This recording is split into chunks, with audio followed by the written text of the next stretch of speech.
Baru-baru ini, cemilan es kulkul menjadi viral di media sosial. Jajanan ini bisa dijadikan untuk peluang bisnis seperti yang dijalani Ibu Nova dengan berjualan es kulkul bisa meraup keuntungan ratusan ribu rupiah per harinya. Cemilan es kulkul merupakan kudapan sejenis es krim yang terbuat dari buah berpadu dengan coklat yang dibekukan.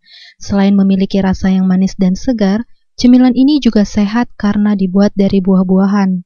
Seperti es kulkul milik Ibu Nova ini, ia menggunakan beragam buah seperti semangka, nanas, apel, pir, mangga, melon, dan stroberi.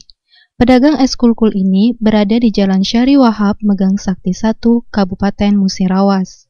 Keuntungan yang didapat dengan berdagang es kulkul ternyata cukup menggiurkan. Seperti pedagang es kulkul Ibu Nova, ia mengatakan dalam sehari itu mampu menghabiskan 70 sampai 100 tusuk es kulkul. Untuk satu tusuk es kulkul dijual dengan harga Rp2.000 saja. Standar Mbak 2.000 satu porsi, satu tusuknya 2.000. Satu tusuk ya? Ya. 2.000. Itu biasanya sehari itu bisa habis berapa banyak, Bu? Kurang lebih 70-100 ada. 70 sampai 100 tusuk ya?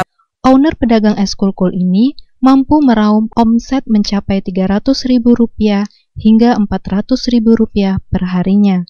Ayu Fitriani, Silampari TV, melaporkan.